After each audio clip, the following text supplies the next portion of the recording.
Okay, good morning. Welcome to hashtag Find Out More Fridays, brought to you by Synergy Technology. My name's Tony Poole, and I'm going to be showing you today the subject of selections, dynamic and static. As everybody's aware, with a product like SuperOffice, it is designed to capture as much information about suppliers, customers, active prospects to help with marketing, managing projects at a high level, and the sales pipeline. In doing that, we put lots of information into SuperOffice, which allows us to capture and keep that information for a long period of time. One of the key things, though, is once you've put the information in, being able to get the information out. And within SuperOffice, we have an area called Selection. Now, Selection allows us to create two types of selection, a static selection and a dynamic selection. One of the very important rules with selections is to know this. You can turn a dynamic selection into a static selection. However, you cannot turn a static selection into dynamic. And the reasoning for that is very simple. The dynamic selection has a criteria but doesn't store any data against the selection. So it runs every time you go into it, and the data will continually change as your data changes. A static selection is cast in stone. It does not change unless you change it. So you can add people to a static selection. You can remove companies from a static selection. You can add sales to a static selection. You can remove projects from a static selection, but it does not change on its own accord. However, the dynamic selection, every time we change the criteria or change any of our data, that could have an impact on a dynamic selection because it will change. So the first question is, how do we know if we're using a static or dynamic selection? So if we look here in selection is, this allows us to see, is this static or is it dynamic? There is a third one for reference, which is combined. We won't cover that today, but we will cover that in a future Find Out More Friday. Okay, so I'm going to create a selection now. It's a very simple one. Just to show how this works, I need to give my selection a name. So I'm going to say here, customers in the UK. Very simple. Is it based on companies, products, projects, sales, follow-ups, or documents? This one's companies. Do I want it to be static or dynamic or combined? I would always start a selection as being dynamic. What we find with a lot of marketeers or people who are doing projects is that they'll start with the dynamic selection and then they'll transform that into a static selection. And remember what I said earlier, dynamic can become static.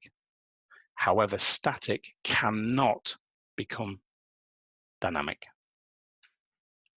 Here we have who the owner is. That's the person operating the license at present, which is me. And we have a category. This is a user-defined list, and it's great to give proper categories against your selections so that you can do deletions when you finish with them or when you're doing house cleaning once a year, let's say. Okay, so I'm going to say this is a campaign. I'm going to accept the selection, but before I do, I want to just draw your attention to these two fields. If I'm using companies and contacts, I haven't put any criteria in yet, but I can say only include the first contact from any given company. Now, what that means is if I have a company and I'm using criteria which is selecting at contact level, and I select this box, this option, this will mean that I only get one person, and that's the highest ranked person, the highest person up the list from each company. So I'm not sending multiple sets of data or communicating multiple times with the same company. That's of course optional because it may be required at some points, it may not at others. Visible for, I can make this selection visible to only me or to certain teams of people within the business or everyone. Okay, so I'm not going to select first contact and I'm going to make this visible to all. I'm going to save that selection. The selection is now saved but has no criteria. So the first thing I'm going to do is add a criteria. And I'm going to say here, I'll try and explain each of these in turn. The field.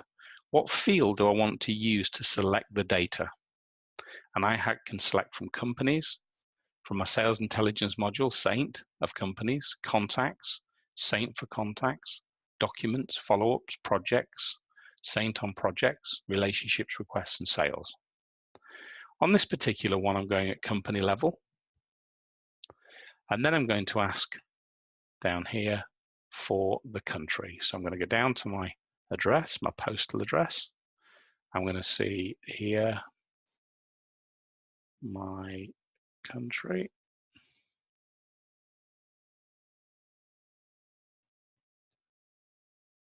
Okay.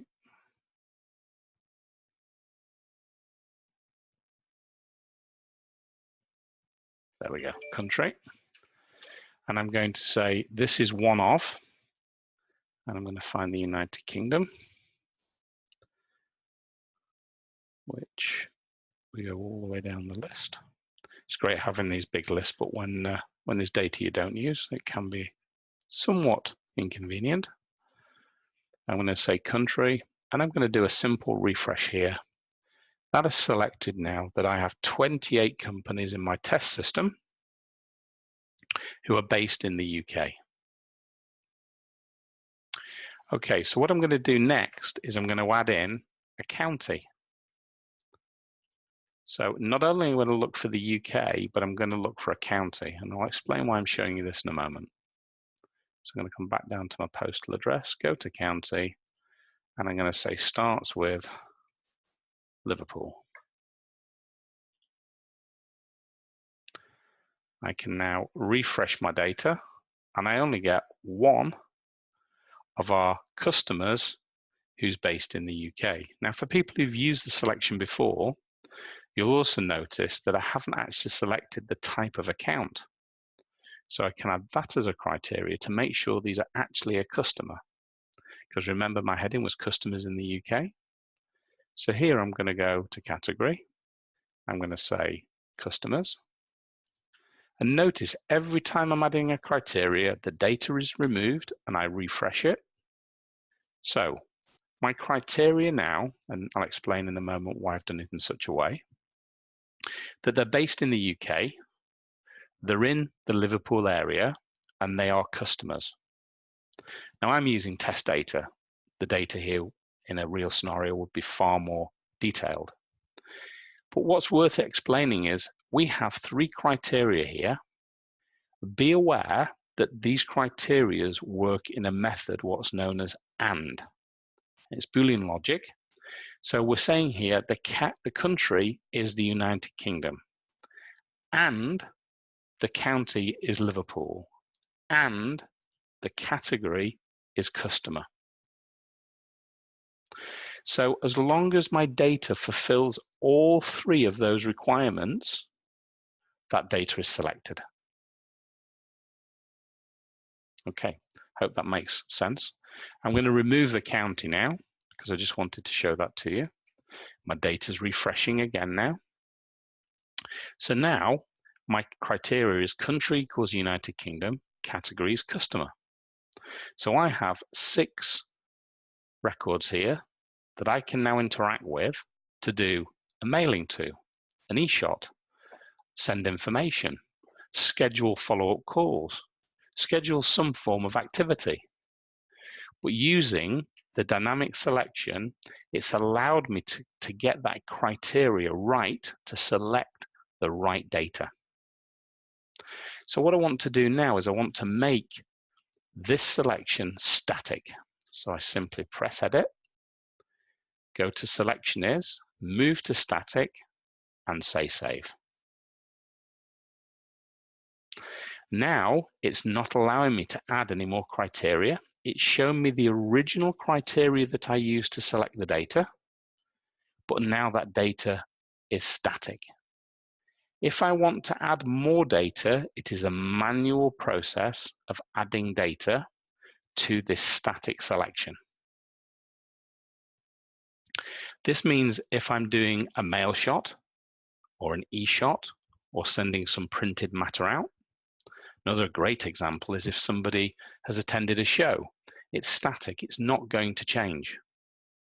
So if I send a mail shot out to all of these people, I'm in a position where I know next time when I come back, the list won't have changed. Even though more people might meet that criteria, for this campaign or for this task, I've locked my data. It's set in stone. And that's the fundamental difference between a dynamic selection and a static selection. What's also worth drawing your attention to whilst doing this is that all selections now are chartable. So I can now say, can I see my data companies by category? This will now take the data that I'm viewing, and I've only asked to look for customers, so one would expect a fixed pie chart, but I have 6 companies. We might ask for companies by category and business. This allows me to see that I have here 1 customer in industry, 3 in the service industry, 1 in the legal sector, and 1 in the graphics sector. So I can get analytical data about my selections, but we'll cover that in more depth in another Find Out More Friday. I hope that's been useful. If you have any questions, please don't hesitate to ask on chat now. Or if it's after today, please don't hesitate to email in to your support representative or to the company generically to ask for help and assistance, or get hold of myself. Thanks very much for watching Find Out More Friday from Synergy Technology. It's been a pleasure and hope to speak again soon.